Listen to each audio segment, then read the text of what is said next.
Mi gente, ¿cómo estamos? Hoy en El Reportero tenemos nada más y nada menos que a un gran invitado. Yo creo que de los mejores, si no es que el mejor periodista deportivo de México. Una voz inigualable. Y nos hizo el favor y el honor de invitarnos a este gran lugar que es Sports and Chips. Fernando Schwartz en El Reportero. Gracias, Josgar, gracias por la invitación y gracias por tus palabras. Al contrario, bienvenido y esta es tu casa. Fer, de verdad, muchas gracias. Primero que nada, una disculpa, te la pido públicamente por llegar tarde. No, sabes que la Ciudad de México es media complicada a veces con el tráfico, pero estoy muy contento de estar aquí en tu lugar. Con todo gusto, gracias. Vamos a hablar de tu vida, cómo llegaste a ser el gran periodista que eres hoy en día. Gracias, pues circunstancias del destino. Yo iba a estudiar para químico industrial, pero por haber concursado en 1971 en el Gran Premio de los 64,000 pesos, me retiro ganando 16,000 a los 11 años de edad y 3 años después me invitan a entrar a la radio. Entonces de ahí dio un giro total a la vida, pero por ese concurso. O sea, ¿tú no tenías planeado para nada ser lo que eres hoy? No, porque yo concurso ahí a los 11 años, sigo metido en la secundaria. Yo concursé cuando era sexto de primaria y de repente en un evento que hubo de la Asociación Nacional de Actores, porque yo tomé clases de teatro también, una artista que fue reconocida por sus 25 años de carrera ese día, invitó a mis papás a la ceremonia, yo fui y de ahí me invitaron a entrar a la radio y de ahí comenzó toda esta historia. ¿En dónde nació Fernando Schwartz? ¿Hermanos, familia? Yo nací en la Central Quirúrgica, en la calle Zacatecas, en la colonia Roma. En la Roma. Aquí en la Ciudad de México. 2 hermanas, una mayor que ya falleció, que era poeta, y una menor que aún vive, y yo soy el del medio. Tú eres el del medio. ¿Y tu infancia cómo fue, Fer? Pues una infancia detrás de un balón, me encantaba jugar fútbol. Jugaba fútbol de portero o de delantero. Ah, mira. Cualquiera de las dos. Un día me pusieron de lateral y cumplí bastante bien. Y me gustaba mucho y estudiar, ir al kinder, a la primaria, lo normal que hace cualquier niño. Una infancia donde pues mis papás siempre buscaron lo mejor para mí y me la pasé muy bien ahí en la Condesa, que estuve ahí viviendo 25 años. Wow, toda tu vida acá en la Ciudad de México, bueno, has viajado por todo el mundo prácticamente. Gran parte, porque un tiempo me fui a vivir a Estados Unidos y viví 16 años allá, del 2000 al 2015, 2016. Wow. Después de ese concurso, ¿ahí te diste cuenta que querías o que podías ser periodista deportivo? No, ¿O qué siguió después de ese concurso? No, yo seguí estudiando y en esa reunión 3 años después, un locutor de, de Radio 1000, Marco Aurelio Moncada Kraus, me dijo: oye, yo trabajo en Imevisión y en Radio 1000, pero estás muy chico para televisión. Si quieres te mando con un amigo mío a la radio y prueba. Entonces yo dije, va, no, ni sabía a lo que me iba a enfrentar.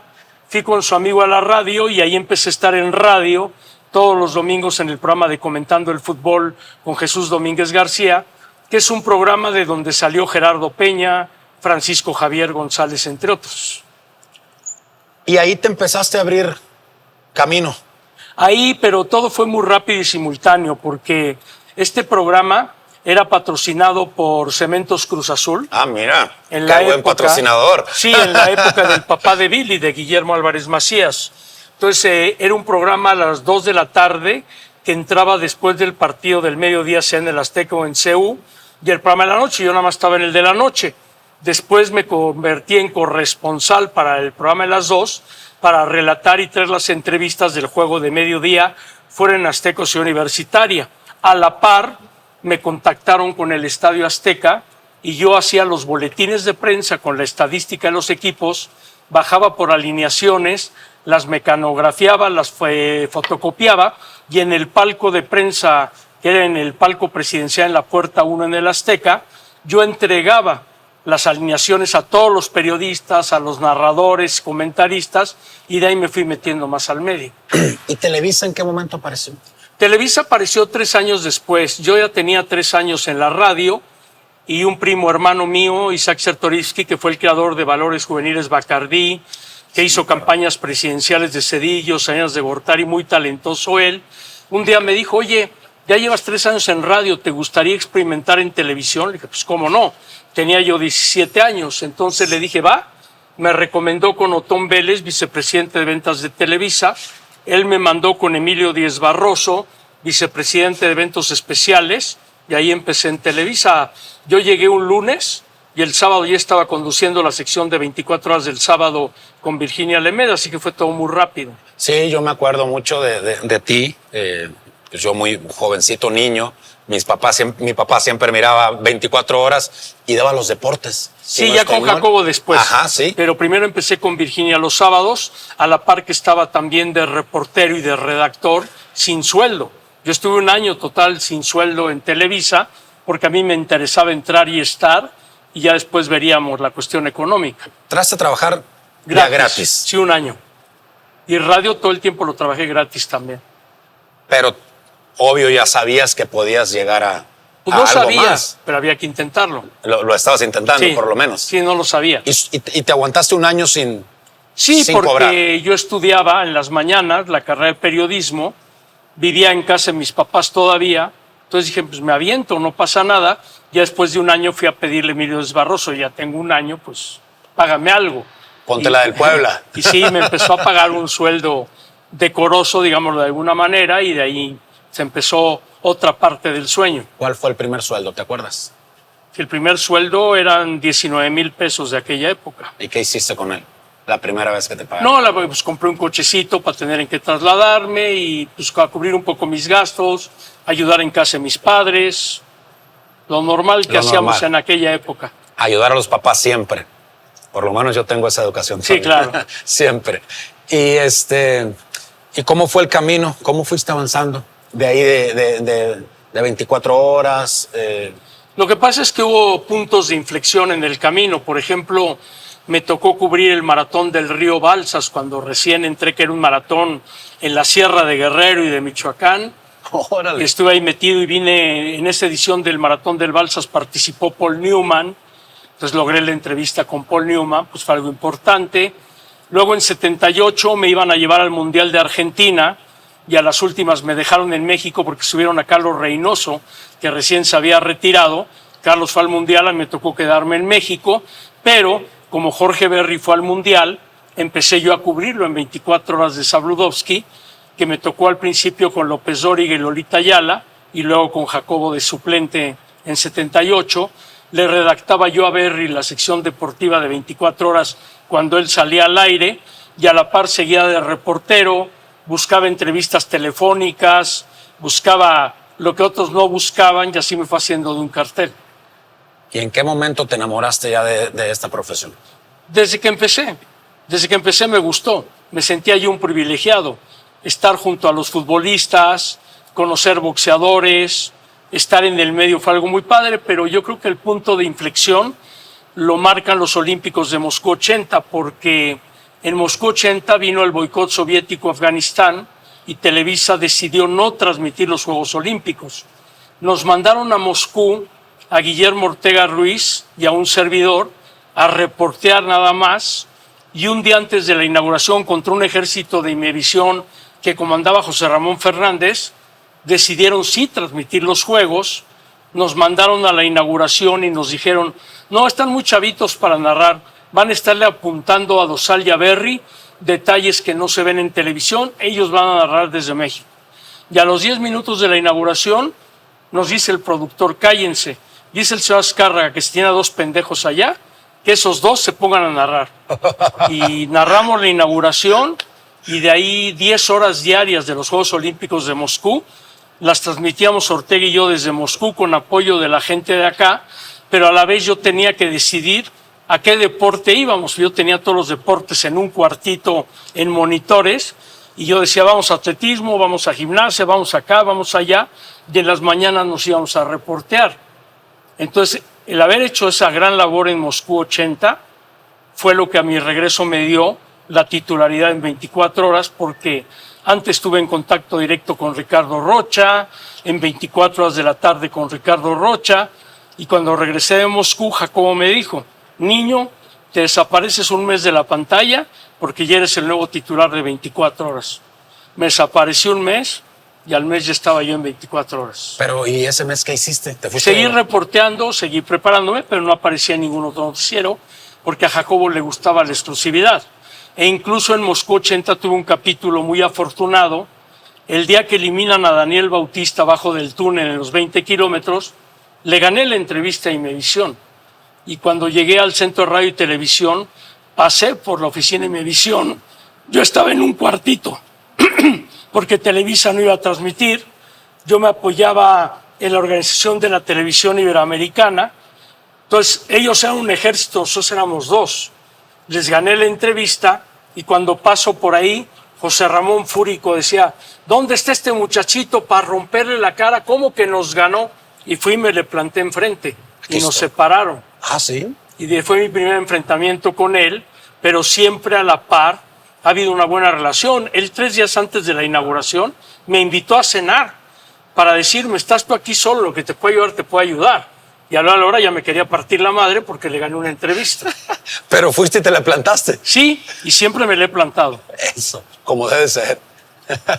Oye, qué buena anécdota. Cuando te le plantaste a José Ramón, ¿cuál fue su reacción? ¿Qué hizo? O sea, no, se quería engallar también, pero un productor nos separó. Ese fue mi primer contacto Tu ya primer... de chamba fuerte con José Ramón. Ya a lo largo del año tuvimos miles, Televisa, TV Azteca. Cuando llegué a ESPN estábamos del mismo lado, pero me tiraba a buscapiés. Un día me quiso exhibir en un evento y no lo permití. Entonces he tenido ahí... ¿Has tenido tus...? Sí, pero recién nos encontramos en un reconocimiento de parte de la Asociación de Medallistas Olímpicos a periodistas que hemos cubierto olímpicos. Y yo en mi discurso, pues, hablé muy bien de José Ramón porque él creó el periodismo deportivo de televisión en México, esa es una realidad. Y conté la anécdota esta de Moscú y nada más se reía. Y luego me dijo, no, tienes razón, eso fue lo que pasó. Has trabajado junto a él, has trabajado en diferentes televisoras, pero yo creo que José Ramón es un hombre polémico. Pues él siempre manejó la polémica, pero a la par es un hombre culto. Y él agarró el América como bandera, el antiamericanismo. Antiamericanismo. Entonces él supo manejar toda esa polémica, creando un personaje de los que se crean ahora. Y pues en su momento llamó la atención porque no había un periodista de izquierda, llamámoslo de alguna manera, y él de ahí se hizo, ¿no? Porque aparte, él dura en Televisa 3 días. Cuando se juntan Telesistema Mexicano y Televisión Independiente de México, que era Canal 8, Telesistema Mexicano era Canal 2, 4 y 5, Televisión Independiente era Canal 8, y las grandes figuras eran Neftalí López Páez, que tenía un programa de concursos, y José Ramón Fernández. Viene la fusión que Telesistema absorbe a Televisión Independiente, nace Televisa en 1973, José Ramón dura 3 días y de ahí se fue a Imevisión. ¿Pero por qué duró 3 días nada? Porque él no comulgaba con Telesistema Mexicano, por el América. No encajaba ahí. Él pensó que no encajaba y se fue a Imevisión. Poca gente se acuerda de eso. Mira, no, yo no tenía esa información, pero para nada. Muy buena. Fer, y después de esos Juegos Olímpicos, ¿cómo seguiste avanzando? Después de que te dicen, vas a ser el titular de 24 horas. Pues a preparar la sección de 24 horas. Eran días muy largos porque yo tenía 24 horas de la tarde, no con Jacobo, con otros conductores. Teníamos 24 horas para Estados Unidos, 24 horas para México. Mi día empezaba a 9 de la mañana y acababa a las 12 de la noche.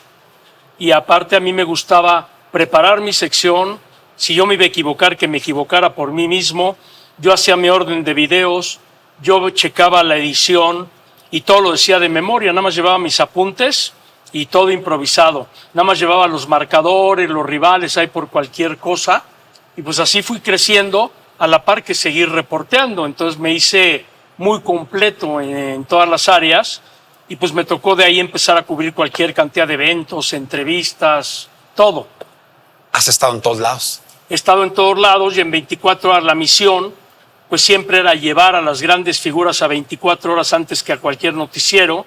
Entonces en 24 horas tuvimos a Pelé, tuvimos a Nadia Comaneci, tuvimos a Diego Armando Maradona, tuvimos a Hugo Sánchez la primera vez que mostró la playera de Real Madrid, aunque no se la puso porque no podía, pero sí la mostró. Y así cualquier infinidad de deportistas que pasaron por ahí, al igual que las personalidades que Jacobo llevaba, Sammy Davis Jr., Pedro Vargas, cualquier cantidad. La crema innata. Sí, claro. La crema innata. ¿Cuál ha sido la entrevista, Fer? Has entrevistado a todas estas personalidades que es a Pelé, a Hugo Sánchez, a Maradona, Mohamed Ali, Julio César Chávez. ¿Cuáles o con cuáles te podrías quedar? Como, esta me encantó. Todas, porque yo creo que a cada una hay que darle su lugar, a cada personaje hay que darle su lugar. La primera que hice para radio la sufrí cañón, porque fue con Nacho Treyes. No, y me dio una de vueltas y todo me hizo sufrir cañón, sí. Pero la logré sacar para radio, y la segunda fue con Raúl Cárdenas, cuando Cárdenas dirigía al América. Ya Nacho Treyes fue cuando estaba en Cruz Azul, y muy complicado don Nacho, ya terminé siendo un amigo con él al paso de los años, pero muy complicado. ¿Qué te decía, don Nacho? Yo estaba muy novato, ¿no? Me daba la vuelta, yo le preguntaba algo, me respondía con otra pregunta, me sacaba de balance, y pues ahí me la fui llevando y aprendiendo a lidiar con esa clase de toros, ¿no? Ya después, pues a nivel mundial, gracias a esa entrevista, pude entrevistar a Joe Avalanche, a Sepp Blatter, a Juan Antonio Samarán, a Jack Roche, Thomas Bach, Mario Vázquez-Raña, José Sulaimán, a todos los boxeadores que te puedas imaginar, todos los futbolistas que te puedas imaginar, ciclistas. Pues aprendí, y eso me dio la oportunidad de conocer pues a las personalidades que han hecho la historia del mundo del deporte. Tú imagínate pasar todo un día con Mohamed Ali para llevarlo a 24 horas, desde que pisó México en el aeropuerto hasta que llegó a 24 horas, todo el día estuve con José Sulaimán y con Mohamed Ali, comimos, fuimos a la Ciudadela y de ahí nos fuimos a Televisa. O sea, tú fuiste por el aeropuerto, lo llevaste, lo trajiste. Pues yo fui parte de la comitiva. Ok. Y estuve con él todo el día. Y fue mi primer encuentro con él de como 20 que tuvimos a lo largo de la vida. Igual con Pelé. Yo a Pelé lo entrevisté por vez primera cuando yo tenía 15 años. Yo trabajaba en radio. Su representante me negó la entrevista. Y yo le dije a mi papá, ni madre que no tengo la entrevista. Vamos al Camino Real de Polanco porque vamos a tener a Pelé. Marqué a su habitación y me contestó él. Le expliqué quién era yo, que su representante me había bateado, y Edson me dijo, dame 15 minutos y sube a mi habitación. Subí y estaba Carlos Reynoso, Néstor Verderi, Alcindo Marta da Freitas, cualquier cantidad de gente, y Pelé les dijo, guarden silencio, tengo una visita muy importante. Nos sentamos en una mesita de cristal, con grabadora grandota de cassette, con el cable, que prendías el micrófono para que el cassette corriera, todo un desastre. Y no corrió el cassette, no servía la máquina. Pelé me dijo, tranquilo, abrió la máquina, le movió 2 hilos y la echó a andar. Le hago la pregunta y me dice Edson, repíteme la primera pregunta porque estoy muy nervioso. Y de ahí hicimos una relación porque 7 años después trabajamos juntos el Mundial de España y ahí nació mi amistad con Pelé hasta el día de su muerte. O sea, tú pusiste nervioso a Pelé. Él me puso nervioso a mí. Ah, eso.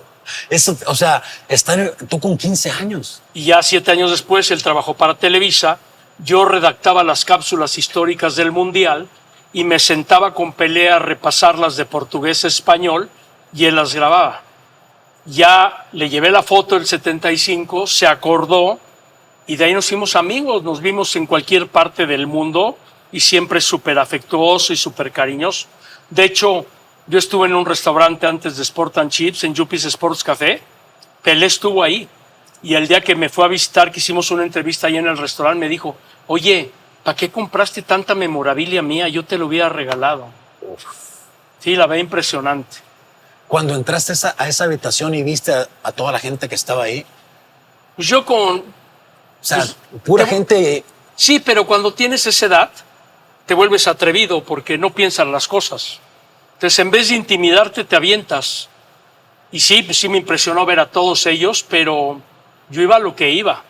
Y yo iba a sacar mi entrevista y yo saqué mi entrevista.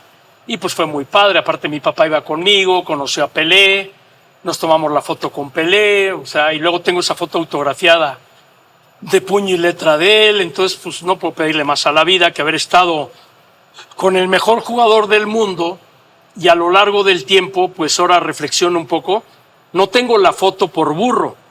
Toda una tarde me la pasé con Alfredo Di Stéfano previo al Mundial de España en un bar de la Castellana por Bora Milutinovic que me lo presentó.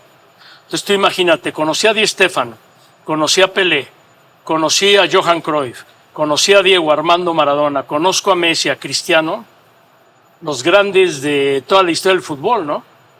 Está cañón. ¿A quién te falta conocer? O sea, el que se presente mañana a Michael Jordan, por ejemplo, me encantaría conocerlo. No he tenido el gusto, pero sí conocí a Magic Johnson, al almirante Robinson. Wow.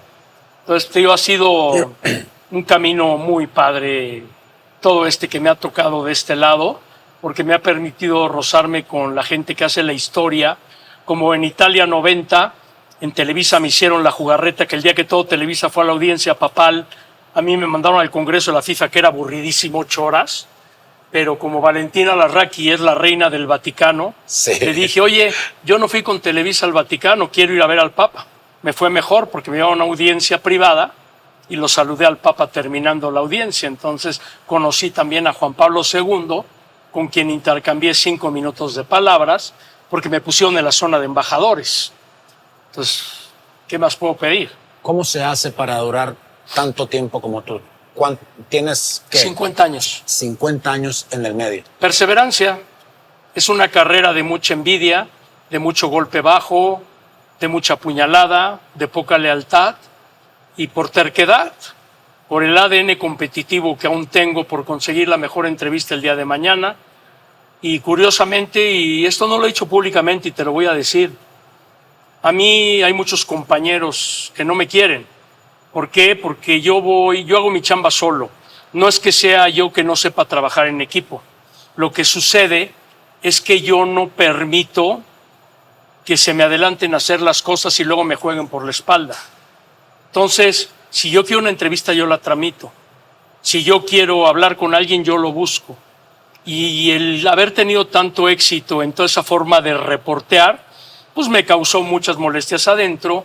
Y yo sé que yo soy un peligro para los demás por una sencilla razón. Yo sí me preparo antes de entrar al aire. Traigo mis apuntes. Si va a haber un jugador de americano que no conozco, me preparo para entrevistarlo con datos que le llamen la atención para involucrarlo.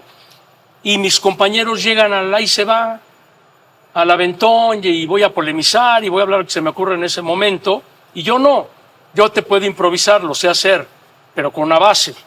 Y entonces yo tengo una frase que acuñé los últimos años que va a ser muy polémica, pero soy farol de la calle, obscuridad en la casa. Porque yo salgo de donde trabajo y tengo muy buena relación con todo el mundo y el mundo me quiere y demás. Y adentro no, porque soy reservado, tengo fama de mamón y conflictivo, aunque soy educado, pero no me abro, porque a uno abriéndome me han roto la madre. Y si me abriera, imagínate. Das más armas para que te Y la no, rompan. no bebo, entonces yo no voy a beber. Fiestas, no voy a fiestas. En Qatar, por ejemplo, el grupo que fue de la empresa hicieron 2 comidas. No fui. ¿Por qué? ¿Por qué voy a ir a un lugar donde no me siento cómodo? Entonces yo en esta etapa de mi carrera voy, hago lo que tengo que hacer, cumplo y a lo que sigue. Porque tengo más satisfacciones afuera que adentro. Siempre ha sido así. Sí, porque... De joven, toda la vida. No, pero en Televisa sí tuve, aún siendo jefe, tuve muchas amistades. Yo, por ejemplo, hoy veo a Toño de Valdés, veo a Enrique Burak, veo a Pietrasanta, veo a mucha gente que yo ayudé. Yo a Paco Villa yo lo metí.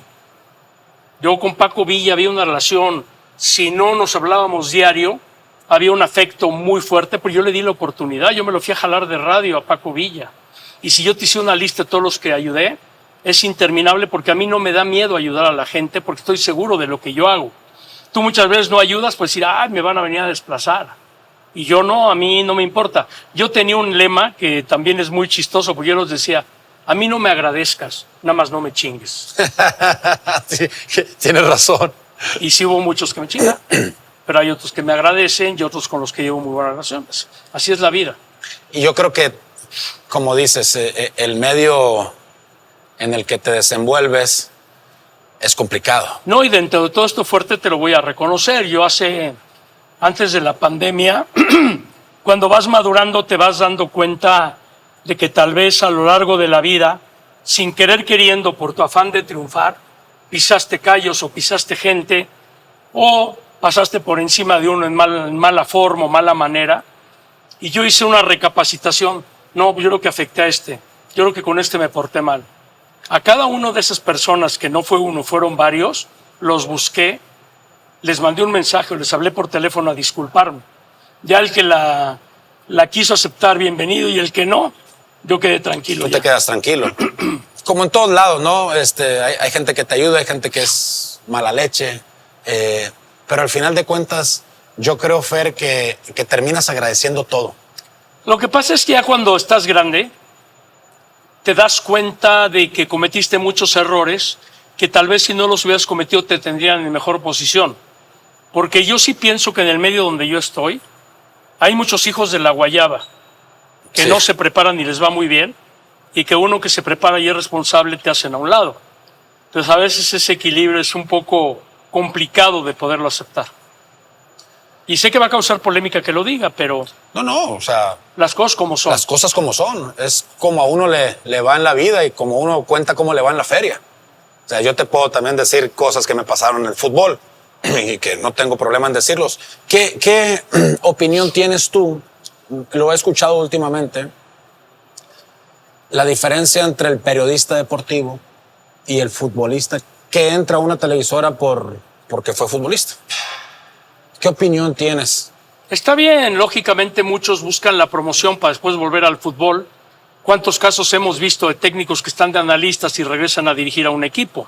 Es normal que quieran tener esa exposición porque también llena parte de su ego y se convierte como una bolsa de trabajo visible para que lo llamen a trabajar de nueva cuenta, y ha pasado con cualquier cantidad de casos, pero yo creo que debe de haber también un respeto al que es periodista de vocación. Yo un día a Carlos Reynoso le dije, qué padre, tú te retiraste y vienes de comentarista, yo me retiro y no puedo ser jugador. Entonces, está cañón eso. Entonces, es gente que vivió entre la cancha, su punto de análisis te suma mucho, pero a la vez entiendo que muchos van a promocionarse para volver y otros adoptan esta carrera para continuar metidos dentro del fútbol, no como técnicos, pero sí como comentaristas, y es válido, todo es válido. Yo, por ejemplo, me podría trabajar de director de comunicación de un equipo. O sea, es la misma familia disfuncional del fútbol y así es. Entonces lo ves... Lo veo normal. Normal, con buenos ojos. Porque hay quien tiene yo la segunda que diferencias. tengo, la única cosa que yo sí no comulgo, que por ejemplo hay una entrevista con un jugador importante y vaya un exjugador a hacerlo porque es cuate de él y no vaya un periodista. Yo creo que al periodista hay que darle su lugar. Sí, por supuesto, porque se preparan para eso. Y le batallas muchos años, como que cuando hay una entrevista digan, no va el futbolista y no va el periodista. O el periodista consigue la entrevista y va el futbolista.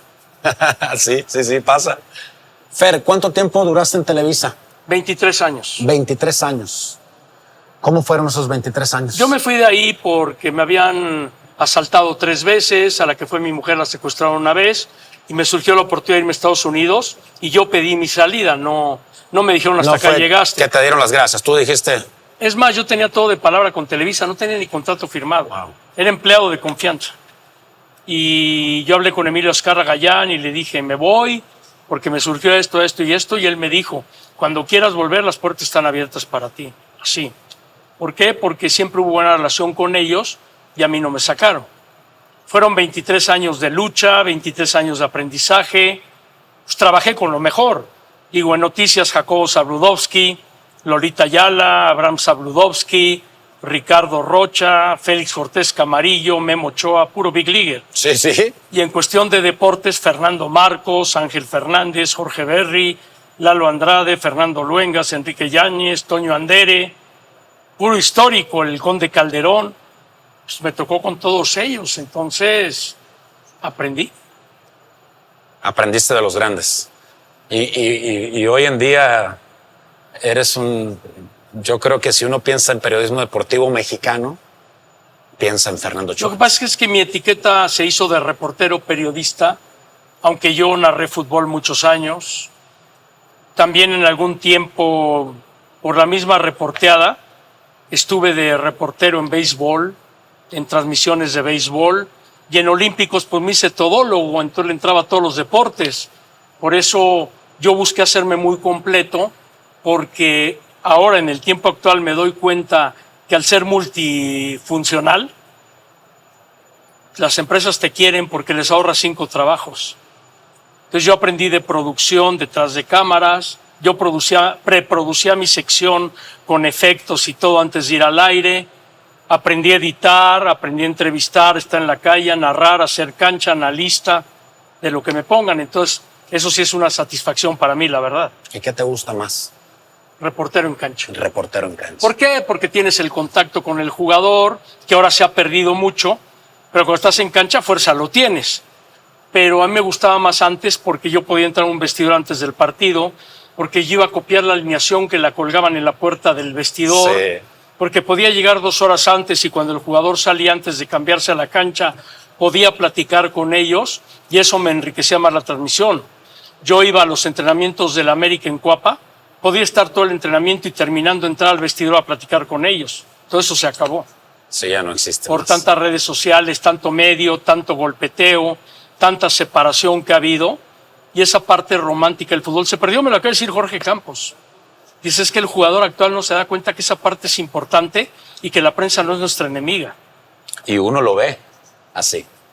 Uno lo ve así, precisamente por lo que acabas de decir. Hoy, con un teléfono te toman una foto en un vestidor adentro y ya se presta para Sí, interpretarse de muchas maneras. Porque aquí hay falta de respeto. Tú en Major League Soccer, a los 10 minutos que acaba el partido, entras al vestidor como entras al de béisbol y entras al de americano. En la Major League Soccer, aparte que tiene zona mixta, terminando el partido, ganes o pierdas 10 minutos después, tienes acceso al vestidor para hablar con quien quieras. Y acá no. Y acá no. Acá si pierdes, olvídate que puedas entrar Deja que no entres al vestidor, pero ni siquiera se paran en zona mixta. a una zona mixta, exactamente. Y pues deberían multarlos por no pararse en zona mixta. Es fútbol nada más, Nada más. no es la vida. Y si pierdes tienes que dar la cara. Y si ganas tienes que dar la cara y punto, no pasa nada. Sí, no es la vida. Y uno a veces como jugador comete ese error, ¿no?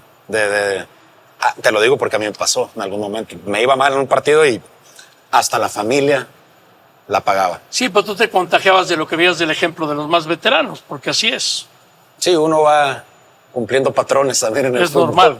Sí, es normal. Fer, ¿y cómo fue tu vida en Estados Unidos cuando dijiste, me voy para Estados Unidos? Difícil. El cambio de... Es difícil porque no te respetan la trayectoria que traes y la jerarquía que traes.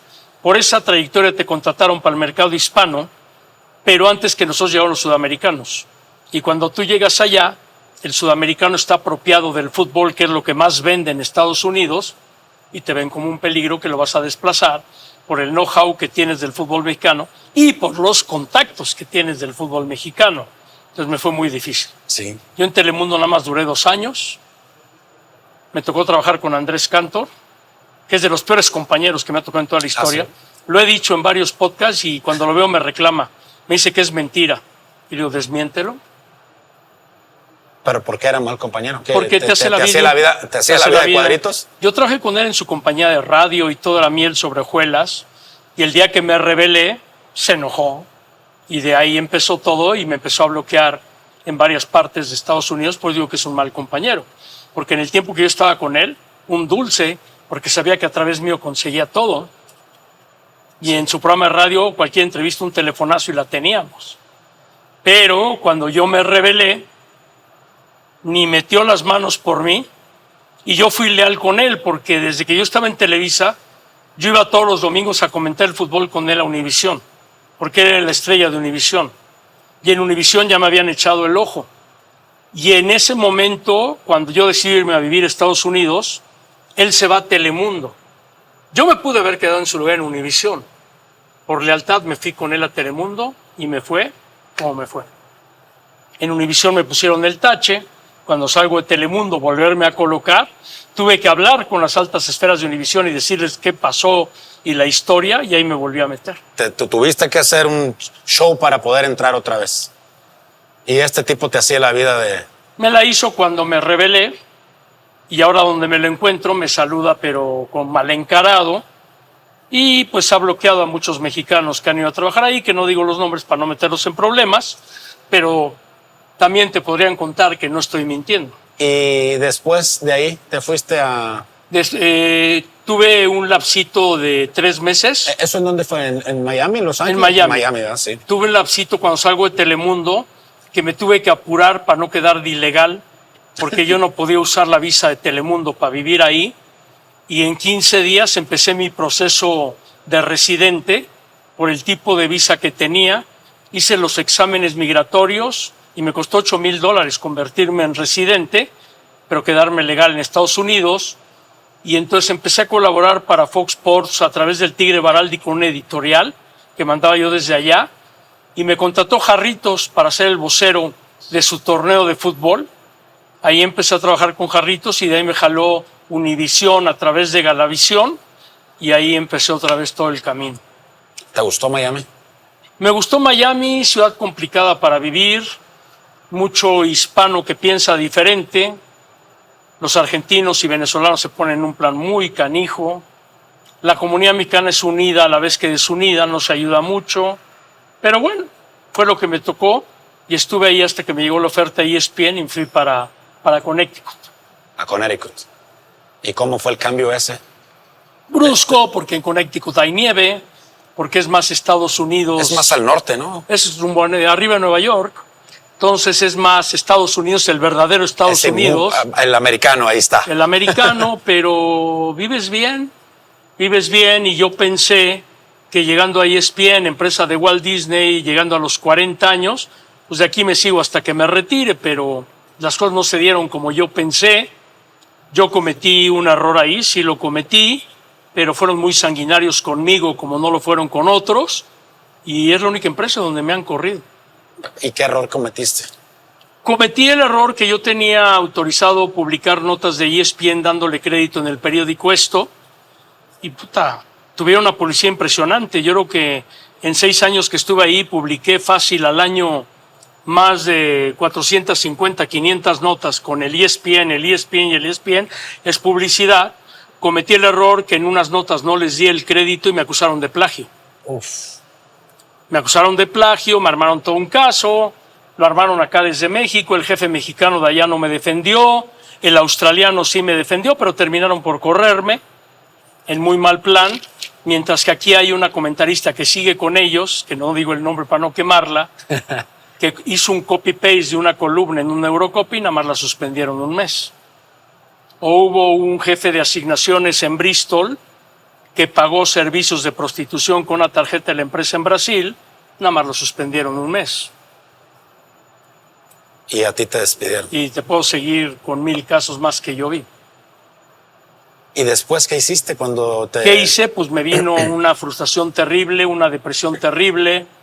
Para que mi hijo no me viera así en casa, me iba yo a una cafetería a hacerme güey con una computadora 5 horas, tratando de ordenar un poco mis pensamientos y ver qué hacer.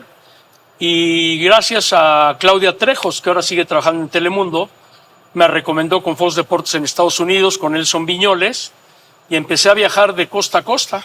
4 días en Los Ángeles, 3 en Connecticut, trabajando de freelance, para pagarme el viaje, el hospedaje, mis gastos y tener ganancia. Y así me la pasé 7 meses. 7 meses. Y ya de ahí vino el cambio acá a México. ¿Te veniste a Fox? A Fox. Y actualmente estás Ajá, en Fox. 9 años. 9 años ya. ¿Y cómo ha sido la vida en Fox y en México? ¿Extrañabas México? Sí y no, porque en Estados Unidos se te facilita más la vida, aunque es más fría, todo se te facilita. Sí. Todos los trámites bancarios los haces por teléfono, por internet, aquí no, por ejemplo. Aquí tienes que ir al banco a echarte 3 horas. Sí, toda esa tramitología que hay acá y que allí es mucho más fácil, sí le extrañas.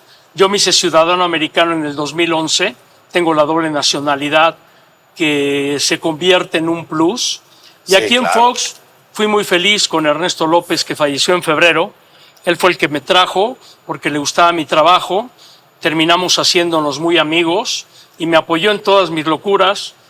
También me quitó de agenda Fox Sports que un día lo agarré de malas y me cepilló de Fox Sports de agenda, que era un programa que yo fui el fundador. No fue mi idea, pero yo fui el fundador.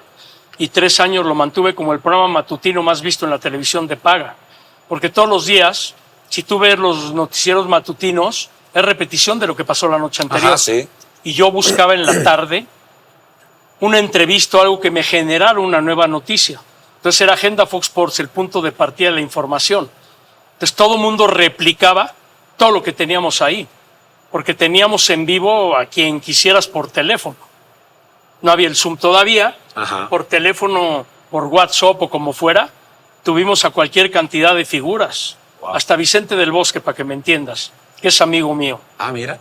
Y así fue. Entonces un día yo reclamé algo de Agenda, llegó a los oídos de Ernesto, y muy su amigo, pero primero era mi jefe, y me dio gas en Agenda. Te limpió. Y luego me dijo, dedícate a hacer entrevistas de reportero en cualquier parte del mundo que quieras, contigo sí gasto presupuesto, y pues me la pasé en 1001 coberturas. Viajando, una etapa complicada, difícil. Yo con André Marín tuve demasiados roces en la época Televisa Azteca. Entonces cuando yo llego a Fox, André dijo, me va a pagar todas las que me hizo con selección. Y yo un día le dije, ya estamos en el mismo techo. Si yo te gané en selección, pues ya fue, ya pasó. Pero me costó mucho trabajo porque André no me daba crédito, mis entrevistas las metía sin decir que yo la había hecho. Cuando me tocó estar en la última palabra, pues no era muy cordial conmigo a la hora del debate. Cuando me pasé a Agenda, por eso dejé la última palabra. Y al paso de los años, pues me fui ganando su confianza y se dio cuenta que no era lo que yo fui cuando competíamos fuera. Y cuando se hizo un podcast de reporteros de la selección, dijo que tenía que reconocer que si había un dolor de huevos era competir conmigo. Órale. Y yo tuve detalles con él en toda la etapa, cuando estuvo hospitalizado, que se estrelló contra un vidrio en TV Azteca. Yo le hablé al hospital a ver cómo estaba y yo le demostré que yo no tenía hard feelings, vaya. Y se fue suavizando la relación. ¿Cómo ves este tema? Televisa, TV Azteca, por un lado Faitelson, por otro lado Luis García, Martinoli. Es normal, esto siempre ha existido. La guerra Televisa-TV Azteca se pone candente entre tropas mientras los dos jefes están echando un coñac en un bar. O sea, Salinas Pliego y Azcárraga se llevan bien. Los que nos peleamos somos las tropas abajo porque traes tu trinchera, traes tu camiseta, quieres ganar la entrevista, quieres ganar. Pero al final de cuentas todos somos amigos. Yo veo a Martinoli, veo a Luis García, pues soy muy amigo de ellos, de Jorge Campos. Sí, claro. Con Faitelson soy amigo. Entonces no pasa nada. Es parte del show. Eran enconadas esas batallas antes porque traíamos muy tatuada la playera de las empresas. Yo a Faitelson, por ejemplo, le gané la entrevista a Mercenario el día que ganó la medalla de plata. Y José Ramón le dijo, David, te va a romper la cara si no te llevas a Mercenario, no sé qué, no sé qué. Y David me dijo, oye, echarnos un volado. Y que es volado ni madre, me lo llevo yo. Y me lo llevé yo. Un volado quería jugarte. No manches. Fer, y hoy ¿cómo es tu vida en Fox? ¿Qué es lo que estás haciendo? Eres un experto en fútbol. Eres un experto en boxeo. Pero ¿cuál es tu labor? ¿Qué es lo que haces ahorita en Fox? Pues algunas coberturas en el extranjero y frustrado porque no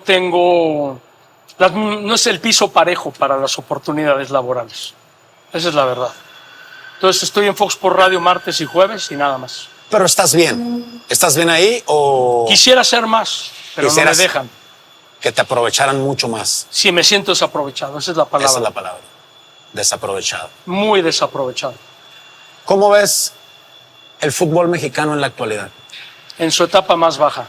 Tú que eres un experto. No soy experto, pero está en su etapa más baja, porque cuando la selección no camina se vuelve una pirámide hacia abajo y todo se va como los naipes, cae uno, cae otro, cae otro, cae otro, y la selección ya tiene una época desde el tercer año del Tata Martino, porque los dos primeros fueron muy buenos.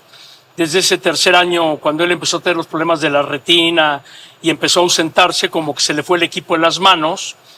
La indisciplina del jugador mexicano, que es terrible, y aún en selección no sabe comportarse, porque ahí me tocó ver muchas. Creo que faltan líderes actualmente en el fútbol. Yo vengo de la época en que en 94 un Claudio Suárez, un Jorge Campos, un Carlos Hermosillo, un Nacho Ambriz, un Aspe. Luego en Francia 98 un Ricardo Peláez, que es un líder nato, Luis Hernández, que a su manera hizo liderazgo, Cuauhtémoc Blanco, Pavel Pardo, Duilio Collado, pero al fin y al cabo líder. Ahora no veo ese tipo de liderazgos y de unión, porque yo viví concentrado, y lo digo con todo orgullo, con la selección de 94 desde la Copa América del 93, porque me quedaba en los mismos hoteles, estaba en los entrenamientos, estaba yo en todo, porque era la época en que Televisa tenía la selección y yo hablé con Alejandro Burillo y le dije, yo tengo que estar pegado a la selección. Hablamos con el técnico, qué sí al aire, qué no al aire, pues yo tengo que estar pegado ahí para hacer relación y para hacer cosas diferentes y todo. Y en 98 yo viví con la selección 60 días, fueron 7 países previo al Mundial de Francia y luego 30 días en el Mundial de Francia en el castillo de Fontenelles. La selección dormía abajo, yo dormía en el cuarto de abajo y tenía un acuerdo con La Puente que era muy claro. Ni camión ni comedor. No podías estar ahí. No, y entrevistas en horarios establecidos por mí. Y ya, dije, perfecto, no tengo ningún problema. Pero me supe manejar también que me veían como uno más del grupo. Un día en Dublín, la selección iba a salir para una tarde libre en Dublín, previo a jugar con Irlanda. Yo iba ya por mi camioneta para seguir el camión. Me dijo La Puente, hoy es recreacional, vente con nosotros en el camión. Y el día que perdemos contra Alemania 2-1, cuando regresamos a la concentración, yo me había dejado la barba como cábala con ellos, con permiso de Televisa, y Luis Hernández y Villa fueron los que me rasuraron y me quitaron la barba. Y al día siguiente, claro, como cuando siempre que perdía la selección, ningún directivo se hizo cargo del regreso de los jugadores, y yo los documenté a todos para regresarme con ellos de Francia a México. Entonces hacen falta líderes. Sí, total. Hoy en día. Total. Sí, porque por lo menos yo, ¿no? Y lo he escuchado en muchos compañeros que te dicen, hoy no sé cuál es la alineación de la selección. Y antes era Jorge Campos, Claudio Suárez, Rafa Márquez, Cuauhtémoc Blanco, Aspe, Borghetti. Sabías quién jugaba perfectamente, ahora ha cambiado mucho. Y hoy no. Ya ha cambiado mucho y también creo que no es sano el distanciamiento con los medios. Ahora en la federación, ellos mandan el video, ellos mandan el reportaje, ellos mandan la entrevista. Los right holders, que lo entienden en una parte, son los que tienen el acceso a la entrevista 1 a 1, pero deberían abrirse también a los demás medios, no a la misma medida de los que pagan, pero también abrir un poco más, porque a final de cuentas hay un distanciamiento muy grande. Por ejemplo, previo al Mundial de Rusia, sabiendo que los jugadores no te dan entrevista acá, yo me organicé con ellos y sus clubes en Europa y los fui a ver a los 13 allá a Europa y entrevisté a los 13, previo al Mundial. Todavía el Porto me dijo, estaba el Tecatito en aquel entonces, estaba Diego Reyes y Héctor Herrera, y me dice el del Porto, no damos entrevistas porque estamos cerca de ser campeones y no queremos que distraigan. Entonces me fui más arriba con el de Relaciones Públicas de Porto, que es mi amigo, y le dije, oye Pedro, yo no voy a hablar del Porto, yo voy a hablar del Mundial y les voy a usar cuando ya acabó temporada, ayúdame, yo los tengo que ver, y los vi en Porto. Y así me eché la gira, a Memo Ochoa, el estándar de Lieja, no le dejaba dar la entrevista, y yo le dije a Memo, convéncelos, puede faltar cualquiera, pero tú eres un ícono de la selección, tú tienes que estar. Y Memo me ayudó a convencer a la gente del estándar para dar la entrevista. Y así fue una de peripecias, cambiando de itinerario y todo, pero en 10 días sacamos 13 entrevistas que otro canal de televisión sacó en mes y medio. O sea, le buscas la manera a como sea para conseguir la entrevista. Sí, claro. ¿Y alguna vez te has quedado...? Sí, claro, no eres Dios para que tenerlo todo, ¿no? De repente te dicen que no y pues te la tienes que tragar y pues es no. Y esa entrevista previa a Rusia yo cometí un error porque yo dije, no, inviten al que cubre selección aquí en Fox, me omito el nombre. No, invítenlo que venga conmigo. Mi peor error. ¿Por qué? Yo consigo, a final de cuentas, 10 de las 13 y a la hora de la entrevista pues se quiso comer el pastel y eso no se hace. Pero Dios te da la revancha. Previo al Mundial de Qatar nos querían armar otra vez la misma gira y yo les dije, no, partimos la gira a la mitad. Yo no vuelvo a ir. Yo por mi lado, cada quien por su lado, que la cámara se quede en Europa y fuimos cada quien por su lado. Aparte de las que conseguí de mundialistas, conseguí otras, marcador final 8-2. De repente hay que sacar un poco el ego y mostrar un poco de poderío. Claro, se vale, ¿no? Se vale también de repente porque pues no solamente es aguantarlas, de repente hay que hacerlas también. No, y te platico lo que pasó en esa gira. No mandaron las cartas a tiempo y los clubes europeos son muy by the book. Y me fui a plantar afuera del entrenamiento del Betis. Estuve ahí parado como 4 horas a esperar que saliera Andrés. Y yo con Andrés me llevo muy bien. Salió Andrés, me vio, se paró, se bajó del coche a darme un abrazo y me dijo, oye, no mandaron la carta a tiempo, si aquí en el Betis es bien fácil. Y le digo, sí, pero pues eso ya no es mi culpa. Le digo, ¿qué hacemos? ¿Sabes qué, güey? Yo a ti te admiro mucho, aparte nos llevamos de mucho tiempo atrás y tuviste todavía la humildad de venirte a parar aquí a esperarme a que saliera. Mañana en tal hotel te veo y yo me llevo a Lainez. Ya estuve con los dos. De ese tipo de situaciones me han pasado con ellos, por la buena relación que tengo con ellos. Y eso es muy padre, la verdad sí es algo para presumir porque a final de cuentas si ellos mismos te valoran y dicen, va, de alguna manera te ayudo y lo hacemos. Y yo le dije, Andrés, ni te preocupes, no te voy a meter en un problema. Esto pasa cuando acabe la temporada. Y siendo yo amigo de la jefa de prensa del Betis. Del Betis. Pero sin bronca. Andrés. Un tipazo, ¿no? Chícharo, cuantas veces le requerí, también, sin ningún problema. No, pues es que al final de cuentas se te reconoce. No, lo que pasa es que yo no soy bélico. Ajá, la trayectoria que tú tienes. Sí, pero no soy bélico ni confrontativo. Y si yo hice un comentario de ti, yo voy y me siento contigo y te lo digo de frente, no me escondo detrás de la pantalla de cristal. Como te dije, es puro fútbol. Yo un día tuve un enfrentamiento muy fuerte con Layún, cuando jugó un muy mal partido en la Copa Confederaciones previo a Rusia. Públicamente lo critiqué, ya en plan amigos le escribí y puta, se puso una enojada que para qué te cuento. Un tiempo nos distanciamos hasta que un día le dije, oye, nos conocemos de años, somos cuates, aclarémoslo. Y un día me dijo Miguel, ya, olvídalo, vamos para adelante ya. Mejor. ¿Para qué estar con rencores, Fer? Es fútbol al final de cuentas. El boxeo. Boxeo, pues... Mexicano. Lo que pasa es que en el boxeo yo tuve mucha entrada por don José Sulaimán. Yo tuve 3 papás deportivos, digámoslo de alguna manera. Sulaimán en el boxeo, Mario Vázquez Raña en el olimpismo y Guillermo Cañedo en el fútbol. Entonces, por ellos, pues me pude meter esos ambientes de una forma clara y directa, porque aparte me ayudaban a conseguir las citas, a conseguir las entrevistas, me presentaban con los personajes, y por eso estoy muy metido en el olimpismo por don Mario. Con don Guillermo, yo estuve el día que le dieron a México el Mundial de 86 cuando renunció Colombia. Yo transmití en vivo la conferencia de prensa. Y en el boxeo igual. Con don José pues, conocí a todas las grandes figuras del boxeo. Fui a las convenciones con él, entrevisté a Nelson Mandela gracias a don José Sulaimán. Estuve en la ONU gracias a don José Sulaimán. Entonces ellos me ayudaron mucho. ¿Y qué opinión tienes del Canelo? Carrera prefabricada, un gran hacedor de dinero, un gran marketing. Él llega en el momento en que el boxeo hispano necesitaba una figura para revivir la figura del pago por evento en Estados Unidos, que aquí en México ya no funcionó. Tipo poco carismático, tipo prepotente, muy ególatra y para mí un boxeador más. No es... Nada más. Sí, porque toda su carrera se la prefabricó. ¿Por qué peleó con Golovkin 3 años después? ¿Por qué peleó con Cotto cuando ya iba de salida? ¿Por qué le ponen a Kovalev y de repente si tú ves en cámara lenta el knockout, creo que en el 8º o 9º round, hasta parece una escena de la película de Rocky?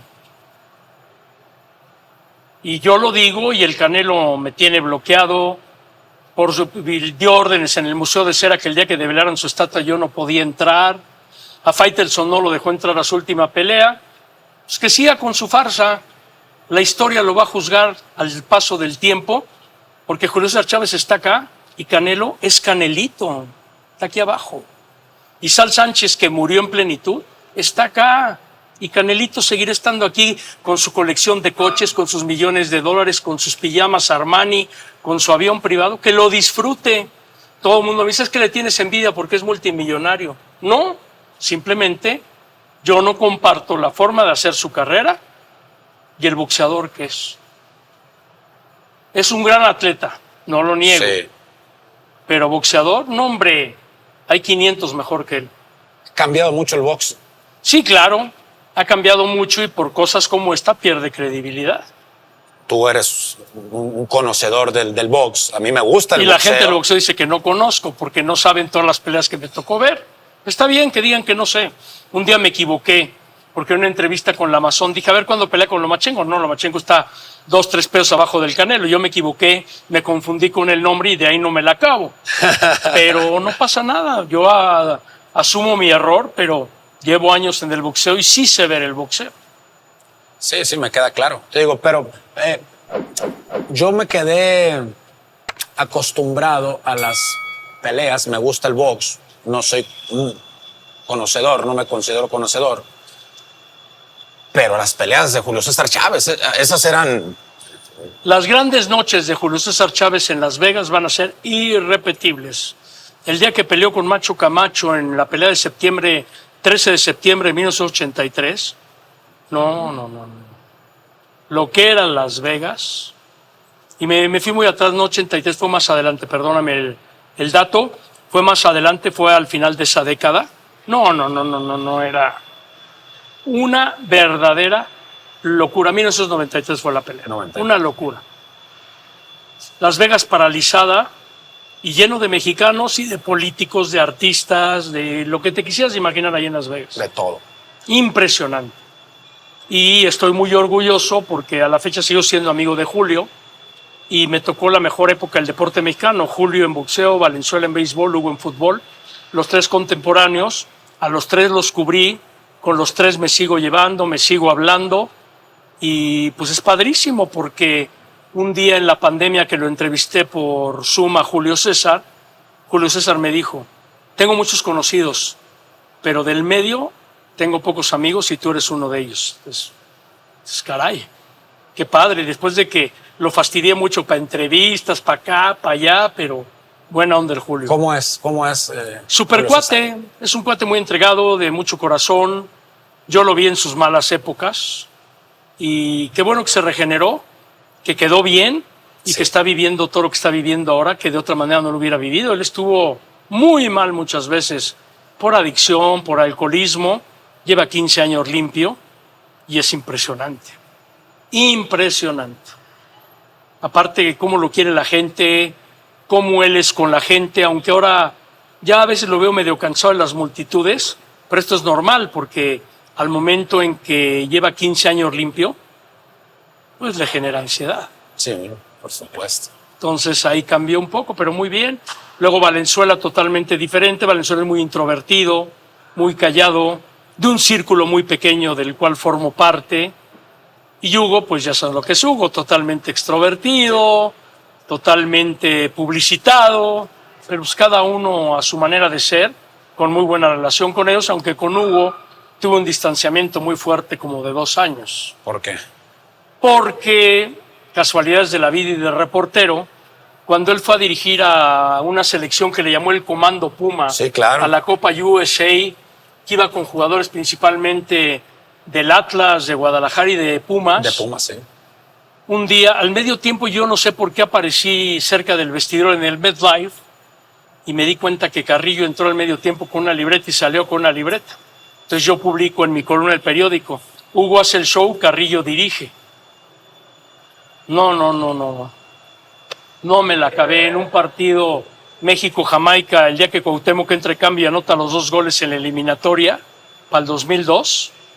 Me encuentro a Hugo de frente y me dice, hola chaval, ¿cómo estás? Le digo, bien, ¿y tú? No te pregunté cómo estás, te quiero romper la madre, así. Y se fue. Esa noche regresamos en el mismo charter para el partido con Trinidad y Tobago cuando se fracturó Cuauhtémoc. Sí. O no fue al revés de orden, no sé, bueno, no me acuerdo.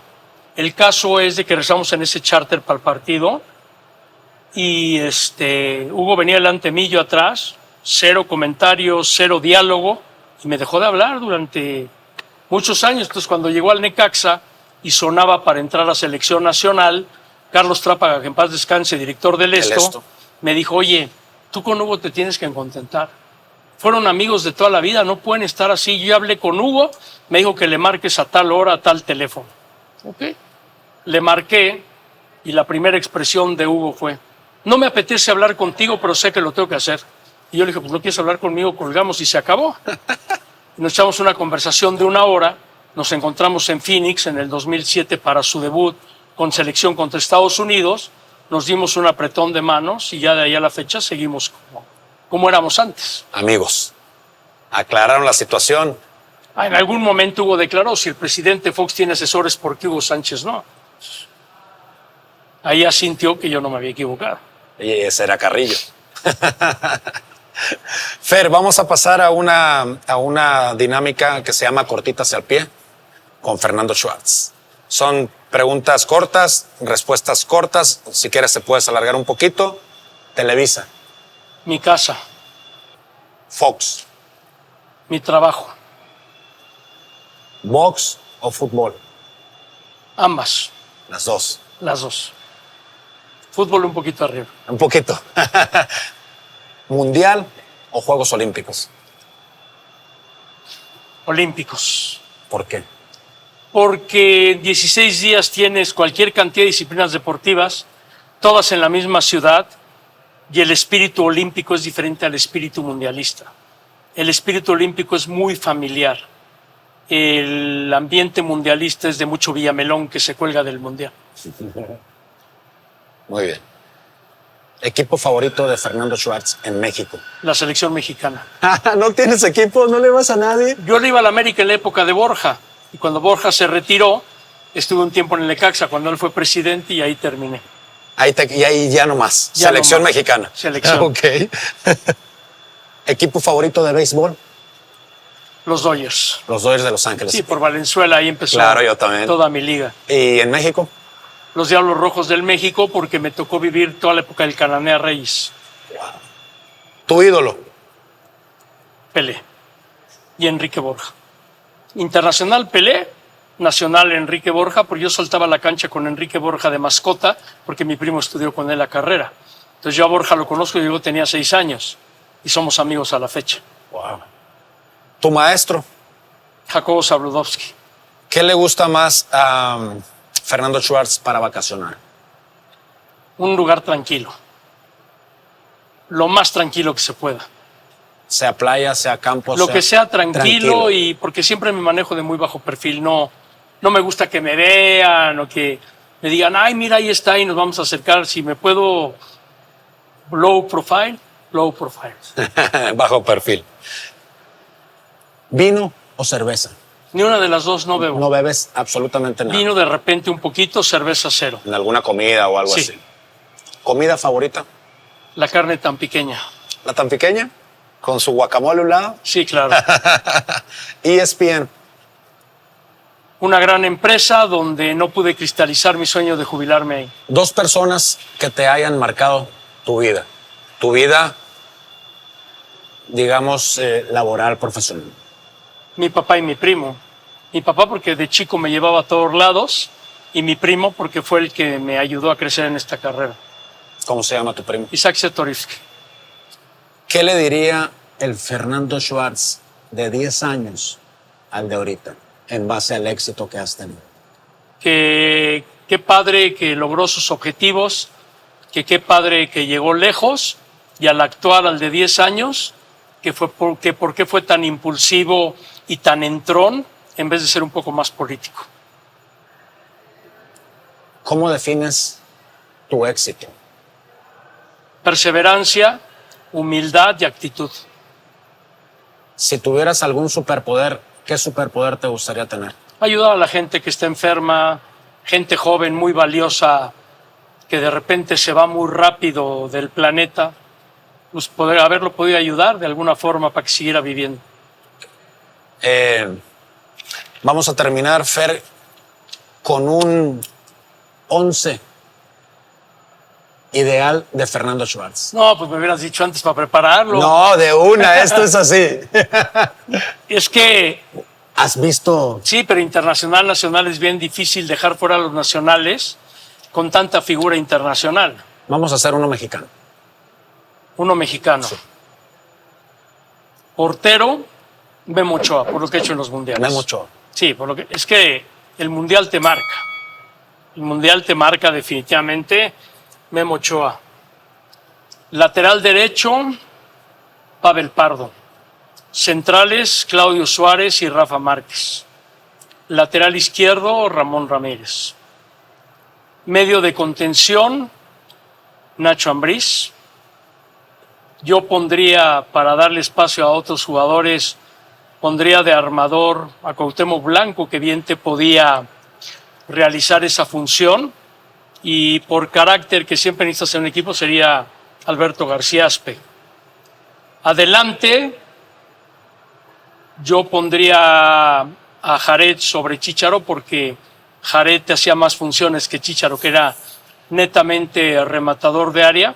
Hugo Sánchez, lógicamente, que también muchas veces se abría a jugar por el costado, porque él empezó jugando por el costado cuando Caviño era el goleador y una vez empataron los dos precisamente ahí. Y me voy a ir muy, muy atrás para el extremo derecho, porque se perdió eso del regate y todo lo que era padre en el fútbol, Fernando Bustos. Fernando Bustos. El de Cruz Azul. Sí, de Cruz Azul. Excelente 11. Excelente. Fer, pues llegamos al final. Yo quiero darte las gracias otra vez. A ti, al contrario. Y agradecerte y pedirte una disculpa por el retraso. La verdad que un super lugar, muy, muy recomendable. Vienen personas importantes del medio. Gracias. Hace rato estábamos platicando. Gracias por la invitación a tu lugar. Lo vamos a disfrutar ahorita un ratito, por Cuando supuesto. Quieran, están en su casa. ¿Algo con lo que te quieras despedir? No, agradecerte y felicitarte por este esfuerzo. Has crecido mucho y que Reporteando siga creciendo mucho. Vamos para allá. Gracias. Fer. Un placer. Un placer, muchas gracias. Esto fue El Reportero con Fernando Schwartz.